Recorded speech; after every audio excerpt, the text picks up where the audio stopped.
Assalamualaikum warahmatullahi wabarakatuh. Waalaikumsalam warahmatullahi wabarakatuh. Subhanaka la ilma lana illa ma 'allamtana innaka antal alimul hakim. Amma ba'd. Kali ini kami bahas mengenai statement atau klaim Guntur Ramli. Mas Guntur Ramli yang mengatakan bahwa setiap penganut agama dijamin keselamatan, kurang lebih begitu, sehingga orang Islam tidak perlu pindah ke Yahudi Nasrani, orang Yahudi Nasrani tidak perlu pindah ke agama Islam, karena masing-masingnya sudah dijamin keselamatannya. Kalau setiap penganut agama itu akan masuk ke dalam surga. Kalaupun ada yang na'udzubillah dengan senang hati orang Islam pindah ke Kristen, Yahudi, ya, tidak ada yang bisa melarang, atau yang dari mereka pindah ke Islam juga tidak ada yang bisa melarang. Klaim ini betul atau tidak? Jelas tidak betul. Nanti dalil yang disodorkan oleh Gus Ramli atau Guntur Ramli itu nanti kita akan jawab, kita akan bahas. Tapi sebelum kita masuk ke membantah dalilnya itu, ya kita sampaikan dasar kita juga. Dan dasar ini ingat bukan menurut saya, ini bukan jawaban saya, ini bukan satu fatwa yang hanya berdasarkan logika, tidak. Tetapi ini keputusan dari Allah. Keputusan dari siapa? Dari Allah. Mari kita sama-sama ikuti. Saya akan jelaskan secara singkat saja, tidak semua ayat saya sampaikan, tetapi singkat-singkat. Bersamaan dengan singkat itu juga saya akan masukkan dalil yang insya Allah sudah cukup bagi orang yang berakal, yang dibuka hati. Yang pertama, di awal surat Al-Baqarah Allah sendiri membagi manusia di muka bumi terbagi menjadi 3 kelompok, mulai dari Alif Lam Mim Dzalikal kitabu la raiba fihi hudal lil muttaqin. Alif Lam Mim, Allahu a'lamu bimuradihi. Hanya Allah yang tahu mengenai makna Alif Lam Mim tadi. Pendapat yang kuat, walaupun ada sebagian ulama yang mengartikan Alif itu adalah Allah, Lam adalah Jibril, Mim adalah Muhammad. Tetapi qaul mu'tabar, qaul rajih, jumhur ulama mufassirin mengartikan bahwa yang tahu maknanya hanyalah Allah. Lanjut, dzalikal kitabu la raiba fihi. Ini kitab di dalamnya tidak ada keraguan. Hudal lil muttaqin, petunjuk bagi orang-orang yang bertakwa. Siapa orang bertakwa? Allah sampaikan yang pertama, alladzina yu'minuna bil ghaib. Mereka adalah orang-orang yang beriman kepada yang gaib, semua yang gaib-gaib, surga neraka. Allah gaib tidak dilihat, alam barzakh dan sebagainya. Yang kedua, wa yuqimunas sholata, dan orang-orang yang mendirikan salat. Yang ketiga adalah wa mimma razaqnahum yunfiqun, sebagian dari apa yang kami berikan kepada mereka infakkan di jalan kebaikan. Yang berikutnya lagi, walladzina yu'minuna bima unzila ilaika, dan orang-orang yang beriman kepada apa yang kami turunkan kepada engkau, yakni Al-Quran. Wa ma unzila min qablik, dan mereka beriman kepada kitab-kitab yang diturunkan sebelum kamu, seperti Taurat, Injil, Zabur, dan Sahifah-Sahifah.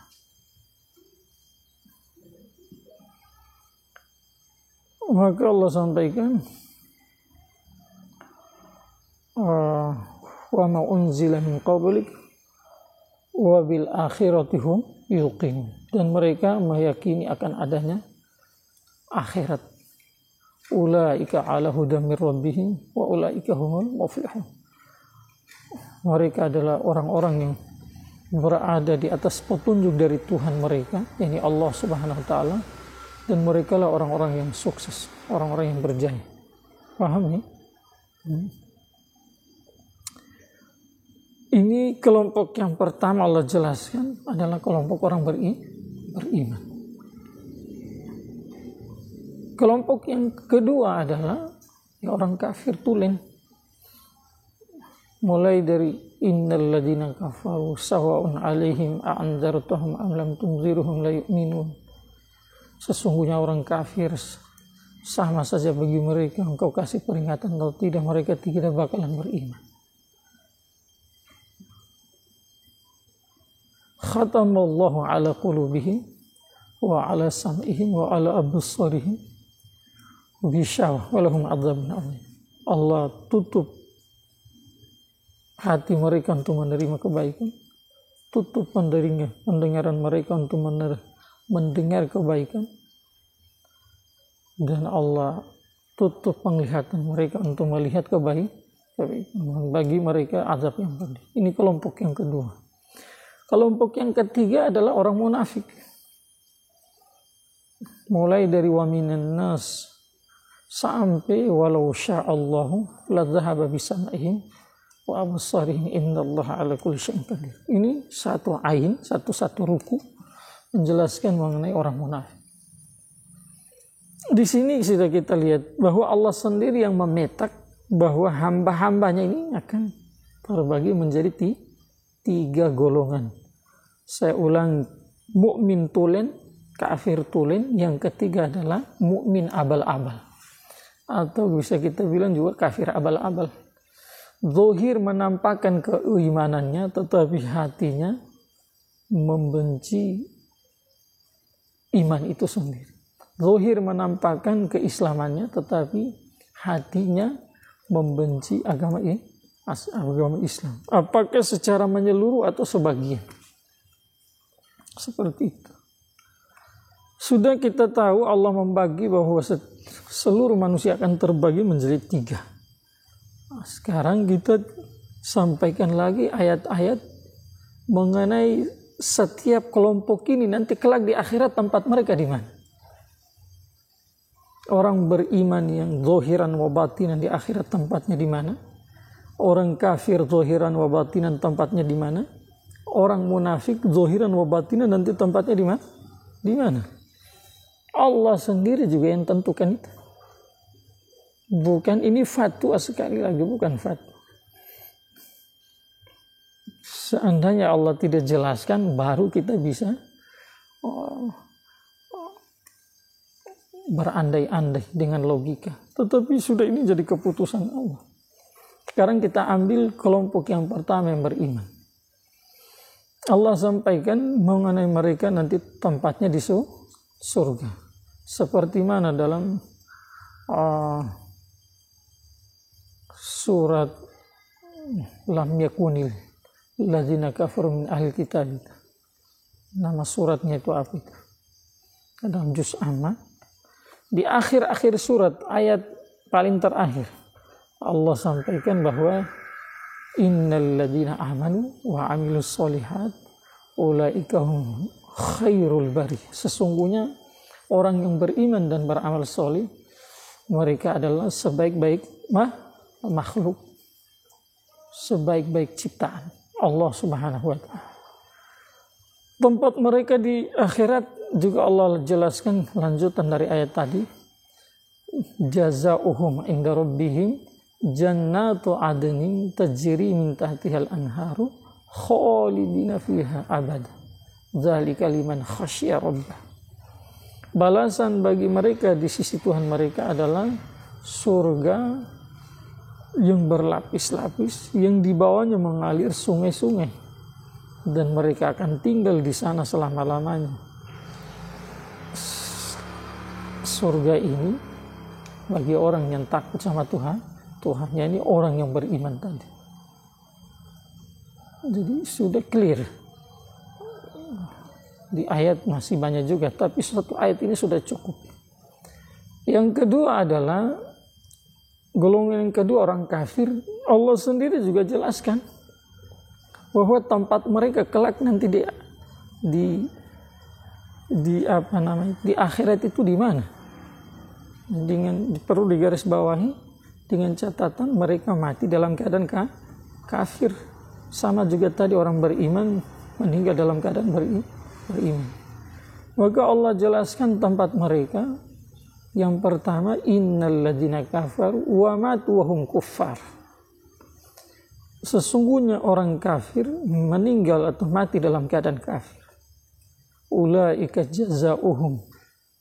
Mereka ulaika jazaohum, mereka yang punya balasan. Mereka adalah orang-orang yang punya balasan. Alaihim la'natullahi wal malaikatun nasi ajma'. Balasannya apa? Balasannya adalah laknat dari Allah, laknat dari para malaikat, laknat dari seluruh manusia. Laknat di dunia ini bukan puncak. Laknat itu puncaknya adalah di akhirat neraka jahanam. Lanjutan ayat tadi Allah sampaikan, khalidina fiha. Mereka akan berada di puncak laknat itu selama-lamanya di neraka. Terus Allah sampaikan juga, la yukhaffafu anhumul azab wa la hum yunzarun. Tidak akan dikurangi azab dari mereka dan mereka tidak akan dilihat, tidak akan ditatap, tidak akan dipandang dengan pandangan rahmat. Paham tidak? Jadi mereka tidak dilihat di situ adalah karena mereka bukan Allah tidak melihat mereka, tetapi Allah tidak melihat dengan pandangan rahmat. Seperti. Maka dari ayat itu sudah nampak jelas bahwa mereka akan di neraka. Ayat kedua lagi lebih jelas daripada yang tadi. Innal ladzina kafaru min ahlil kitab wal musyrikin fi nari jahannam khalidina fiha. Sungguhnya orang kafir dari ahli kitab, yang kata Guntur Ramli itu ahli kitab Yahudi Nasrani, dan orang-orang musyrik, Allah sampaikan mereka akan berada di neraka jahanam selama-lamanya. Jadi Allah yang memetak manusia itu ada kafirnya, hamba dari kalangan hamba, dan tempatnya nanti yang mati dalam keadaan kafir itu juga Allah sudah sampaikan bocorannya itu, baiknya Allah supaya kita seharusnya jangan jadi orang kafir, bahwa mereka bukan tempatnya di surga, tidak ada tempat bagi mereka di surga. Paham tidak? Jelas. Golongan yang ketiga orang munafik, di mana tempat mereka di akhirat? Allah sampaikan juga di dalam Al-Quran. Kalau tidak salah itu di juz 5 paling terakhir, lembaran-lembaran terakhir.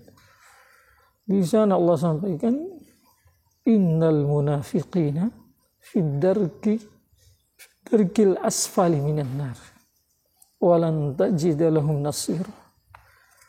Sesungguhnya orang-orang munafik tempatnya adalah di neraka yang paling dalam. Kala itu neraka Abu Jahal. Abu Jahal itu kan kafir tulen. Nerakanya masih di bawah, di atas. Siksaannya itu masih ringan ketimbang orang munafik. Fir'aun itu kan kafir tulen. Masih ringan ketimbang orang munafik. Baru Allah sampaikan lagi, walan tajida lahum nasir.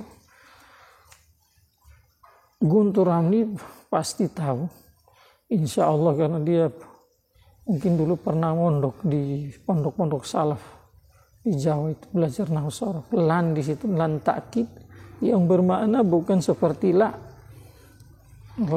yang masuk ke fi'il mudhari, tetapi ini lan takkid maksudnya menafinya itu nafi selama-lamanya, bahwa tidak akan pernah kamu jumpa bagi mereka penolong. Paham tidak?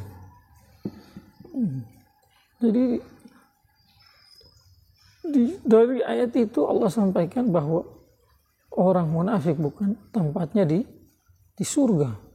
Mereka tidak bakalan selamat. Jelas sih. Oke. Apa yang disampaikan oleh Guntur Hamdi itu ya pengaruh Islam liberal. Sebenarnya jangan disebut Islam. Kalau saya mau sampaikan itu munafik modern. Jadi bukan Islam, jangan pakai nama Islam. Itu pemikiran-pemikiran hasil dari belajar yang salah, yang na'udzubillah sebab belajar yang salah dari guru yang salah, otak dan hati mereka tercuci. Ya, pinginnya, zahirnya mau mengembangkan Islam itu, menerapkan toleransi yang membawa atas nama Islam, padahal bukan toleransi yang sesuai petunjuk Islam, tapi toleransi kebablasan. Terus lalu dalil yang disodorkan oleh Guntur Hamdi tadi kan, dia kan punya dalil juga. Apakah dalilnya cocok dengan apa yang dia klaim itu, apa yang dia sampaikan? Jelas tidak. Memahami ayat harus ditahu sababun nuzulnya. Saya tidak jumpa dengan Rasulullah yaqdhan. Saat Nabi masih hidup saya tidak pernah jumpa. Anda juga tidak pernah jumpa dengan Rasulullah. Maka untuk mengetahui ayat ini diturunkan oleh Allah, sebabnya itu apa? Ya, kita harus rujuk kembali kepada ulama-ulama yang rasikhun fil ilmi, yang dalam ilmunya rabbaniyun, yang dekat dengan Allah, yang dalam menyampaikan ajaran-ajaran Islam itu lewat Al-Quran, As-Sunnah, Ijma dan Qiyas, tidak punya kepentingan duniawi, murni untuk kebaikan mereka dan kebaikan umat sampai hari kiamat, seperti mana Nabi Muhammad SAW. Begitu kalau lihat itu, sebab ini ayat diturunkan oleh Allah, sebab nuzulnya itu adalah karena orang-orang Yahudi mengaku bahwa kami kan anak Tuhan, kami dicintai sama Allah, maka kami tidak bakalan disiksa. Sebagaimana dalam suratul Maidah itu mereka sampaikan bahwa waqalatil yahudu wan nasara nahnu abna'ullahi wa ahibbahu. Bahwa orang Yahudi dan Nasrani berkata bahwa kami ini kan anak-anaknya Allah dan kekasih-kekasihnya Allah.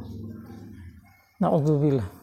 Padahal Allah suci dari punya anak, dan kalau dari hamba Allah yang ada yang Allah cintai ya banyak. Tetapi klaim Yahudi ini ya dibantah lagi sama Allah. Dalam lanjutan ayat tadi, falima yu'adzibuhum bidzunubihim. Apa itu? Kalau kamu itu betul anaknya Allah dan kekasihnya Allah, kenapa Allah siksa kamu dengan sebab azab-azab kamu? Bal antum basyarum mimman khalaq. Akan tetapi kamu adalah manusia, bagian dari manusia yang Allah ciptai. Maka setelah orang Yahudi itu mengklaim, beranggapan, berprasangka bahwa kami anak Tuhan, kami orang yang dekat dengan Allah, maka kami tidak bisa disiksa. Menjadi kaidah di dunia tuh, kalau orang dekat disayang itu ya tidak bakalan disiksa. Maka Allah turunkan ini ayat dalam surat Al-Baqarah. Allah mau jelaskan kepada orang Yahudi dan manusia dari kalangan hambanya sampai hari kiamat bahwa ganjaran pahala yang tempat balasan puncaknya nanti di surga, dan tidak adanya nanti kelak di akhirat rasa takut dan sedih dan percikan yang sudah dikasih oleh Allah di dunia bukan bagi kamu itu. Tetapi Allah sampaikan innal ladzina amanu wal ladzina hadu wan nasara was sabiina man amana billahi wal yawmil akhir wa amila salih. Allah sampaikan orang beriman, kemudian orang Yahudi, orang Nasrani dan orang Sabi'in. Kalau mereka ini betul-betul beriman, mereka beriman kepada Allah dan hari akhir dan apa-apa yang disuruh diimani. Misalkan malaikat wajib diimani, kitab-kitab, semua kitab wajib diimani.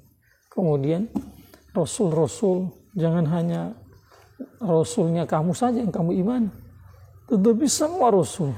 Contohnya rasul kita Nabi Muhammad, tapi kita imani semua nabi dan rasul alaihi wassalam. Maka hari kebangkitan dan lain sebagainya, ada surga neraka, diimani. Oke. Terus setelah beriman, wa amilus sholih,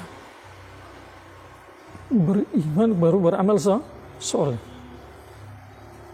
maka falahum ajruhum inda rabbi, bagi mereka balasan pahala di sisi Tuhan mereka, yakni Allah Subhanahu wa taala. Ya, tadi sudah saya sampaikan bahwa tempat untuk balasan yang penuh itu bukan di dunia, bukan di kubur, bukan di hasyar, tetapi tempatnya di surga. Kemudian wala khaufun alaihim walahum yahzun, tidak ada takut ke atas mereka dan tidak ada sedih bagi mereka. Sini Allah mau sampaikan bahwa hei orang Yahudi, kamu mengaku anak Tuhan nomor 1 tidak betul. Allah itu lam yalid wa lam yulad, tidak beranak dan tidak diperanakan. Kamu mengaku kamu orang yang dicintai oleh Allah, juga tidak betul. Kenapa? Karena Allah sudah sampaikan kamu harus beriman. Kalau kamu mau dicintai oleh Allah, maka kamu harus man amana billahi wal yawmil akhir, bagian dari orang yang beriman dan beramal soleh. Beriman kepada Allah dan hari akhir dan apa-apa yang wajib diimani dan beramal soleh, baru kamu sesuai dengan janji Allah, kamu adalah nanti jadi bagian dari orang yang selamat. Paham ya? Pertanyaan sekarang tuh, bukankah banyak orang-orang Yahudi yang beramal soleh, zahir? Di garis bawah, kata-kata soleh saya sini zahir, bukan hakikat. Ada yang misalkan di jalan ada fakir miskin dikasih, ada yang tidak punya rumah dikasih rumah sebagian, ada yang dibelikan sepeda, ada. Apakah ini bagian dari amal soleh, zahiran wa batinan, atau hakikatan? Jelas tidak. Kenapa? Karena sesuatu amal baik akan dibilang soleh atau baik di sisi Allah atau menurut Allah itu kalau dilandasi dengan beriman. Pertanyaan saya untuk Mas Guntur Ramli. Jadi saya alhamdulillah saya tidak bermusuhan dengan Guntur Ramli, cuma ini sebagai namanya kita sebangsa. Jadi saling mengingatkan, saya berharap ingatan saya ini juga bermanfaat bagi saya dan Guntur Ramli dan pengikutnya itu. Jelas kita tahu bersama bahwa orang-orang Yahudi tidak mau mengaku Nabi Muhammad sebagai Nabi yang terakhir. Orang-orang Nasrani juga begitu, tidak mau mengaku Nabi Muhammad adalah Nabi yang terakhir. Kemudian mereka juga tidak mau mengaku bahwa Al-Quran sebagai kitab yang turun dari Allah, sebagai kitab yang terakhir, kitab yang menjadi penutup, dan apa-apa yang di dalam Al-Quran itu yang diamalkan sampai hari kiamat. Yang di dalam Injil mau diamalkan atau tidak, tanya dulu ke Al-Quran. Yang di Taurat, dalam Taurat mau diamalkan atau tidak, tanya dulu ke Al-Quran dan kitab-kitab sebelumnya atau ajaran-ajaran sebelumnya. Kalau dalam Al-Quran yang Allah sampaikan ajarannya sebelumnya itu diokekan, maka lanjut. Kalau suruh berhenti, tidak boleh diamalkan, maka tidak boleh, haram hukum. Alias kalau ada yang terjang, imannya terancam. Sekarang kita tahu mereka itu kan tidak beriman sama kitab kita Al-Quran. Mereka tidak beriman kepada Nabi kita Muhammad SAW. Padahal syarat untuk beriman itu adalah bukan hanya beriman kepada Nabi Isa atau beriman kepada Musa alaihissalam dan lain-lain, nabi-nabi sebelumnya saja, tetapi harus yang diimani adalah semua dari zaman Nabi Adam sampai Nabi Muhammad SAW. Seberapa banyak nabi dan rasul yang kita tahu yang sering dinyanyikan adalah 25, yang kita tidak tahu juga wajib diimani secara global, tidak terperinci. Maka tatkala mereka Yahudi Nasrani, apalagi Sabi'in ini yang penyembah, menurut sebagian ulama mereka penyembah bintang, sebagian lagi mengatakan bahwa mereka ini adalah orang-orang yang mengambil dari beberapa agama yang menurut pandangan mereka ajaran itu bagus, kemudian dimasukkan dalam ajaran mereka. Dan mereka masih punya ajaran Nabi Ibrahim, masih sedikit banyak diamalkan walaupun sudah banyak terjadi perubahan. Dan mereka juga mengamalkan Zabur zaman dulu. Kalau sekarang kan Zabur sudah tidak ada lagi, sudah tidak tahu di mana nuskhanya. Seperti itu. Jadi tatkala mereka ini tidak beriman, lalu mau dibilang amal soleh, apa yang mereka buat itu dari mana mau bisa dibilang amal soleh? Juz 3 paling terakhir, atau juz berapa itu? Juz 3 atau paling terakhir, juz 3 paling terakhir, Allah sampaikan innal ladzina kafaru wa matuhum kuffar fala yuqbal, pakai lantakid fala yuqbal min ahadihim mil'ul ardi dhahaba walau iftada bih. Orang kafir mati dalam keadaan kafir, maka sekali-kali tidak akan diterima dari mereka. Ini Allah pakai bahasa pengandaian. Kalau seandainya dari mereka, salah satu dari mereka ada yang bumi ini dari dunia, dari bumi yang sedang kita pijak sampai langit dunia, timur, barat, utara, selatan, semua dipenuhi dengan emas. Baru dia itu infakkan semua itu, belanjakan itu semua emas untuk jalan kebaikan. Maka Allah sampai tidak diterima. Baru nanti di akhirat Allah sediakan bagi mereka bukan nikmat, tetapi ulaika lahum azabun alim. Mereka adalah orang-orang yang akan mendapatkan azab yang pedih. Wa ma lahum min nasirin, dan mereka tidak punya penolong. Tidak. Maka Guntur Ramli hanya mengambil satu ayat, terus mengartikan, memaknai, memahami hanya dengan logika saja, tanpa merujuk ke ulama-ulama sebelum, yang mereka sebelum menafsirkan Al-Quran itu kan mereka punya 15 ilmu. Salah satunya adalah ilmu yang berkaitan dengan sebab nuzulnya itu ayat.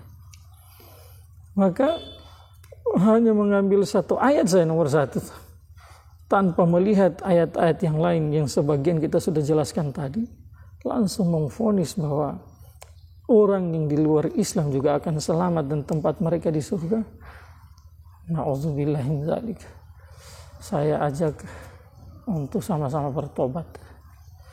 Tidak boleh. Salah besar, iman Anda bisa terancam.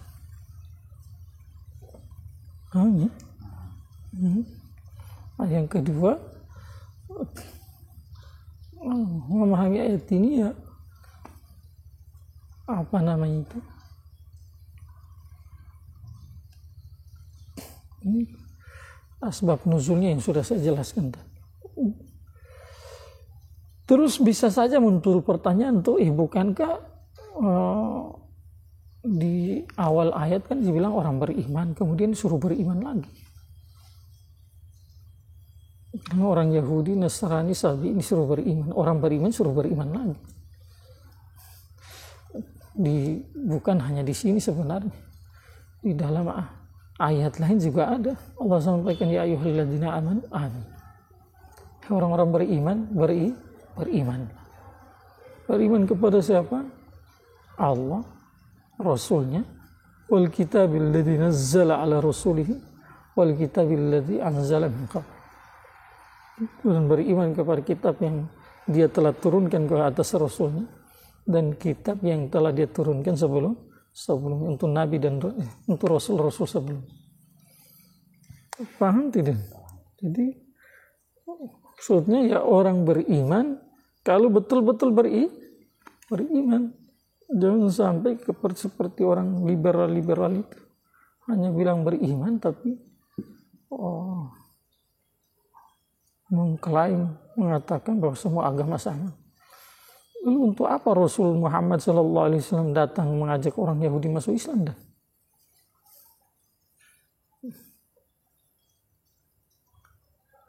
Dalam sebuah sabda Nabi sampaikan, umirtu an uqatilan nas, saya diperintahkan untuk memerangi manusia sampai mereka bersaksi bahwa tidak ada yang berhak disembah selain Allah dan Muhammad adalah utusan Allah. Untuk apa itu perang Badar?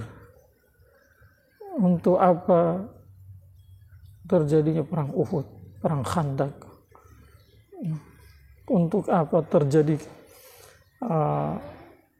perintah untuk kabilah Bani Quraiza itu yang disuruh keluar dari kota Madinah? Dan setelah perang Khandak yang saat itu Sa'ad bin Mu'adz radhiyallahu anhu kena anak panah di sarafnya, keluar darah, terus dia berdoa, ya Allah jangan matikan saya sebelum masalah kabilah Bani Quraiza selesai. Allah ijabah doanya, terus masalah mereka itu sebelum dia meninggal Rasul ke sana sallallahu alaihi wasallam, para sahabat, kemudian Sa'ad juga ke sana. Terus mereka meminta mengenai mereka dari Rasulullah sallallahu alaihi wasallam, yang memutuskan adalah Sa'ad bin Mu'adz radhiyallahu anhu. Terus Sa'ad memutuskan bahwa wanita-wanita yang dijadikan budak, anak-anaknya juga yang dewasa yang dipenggal semua. Jadi apa maksud kalau seandainya semua yang di luar Islam itu juga akan masuk surga? Untuk apa Nabi Muhammad capek-capek dalam berdakwah? Di Indonesia untuk apa ulama-ulama kita, wali-wali songo itu datang ke Indonesia untuk berdakwah? Untuk apa? Kalau ini artinya kita bahas akidah kita gitu. Misalkan dalam akidah kita orang di luar Islam juga mereka tetap selamat. Lalu untuk apa wali songo datang ke sini? Saat Hajjatul Wada, Nabi Muhammad SAW menyampaikan kepada sahabat-sahabat yang ada saat itu bahwa dalam khutbahnya, hal balagtukum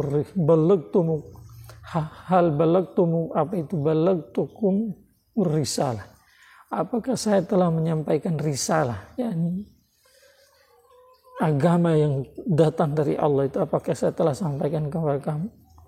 Maka sahabat saat itu menjawab serempak, bukan hanya menyampaikan tetapi engkau telah menunaikan amanah.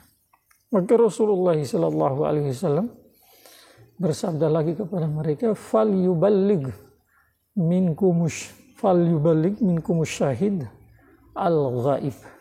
Falyuballigh minkumus syahidul ghaib.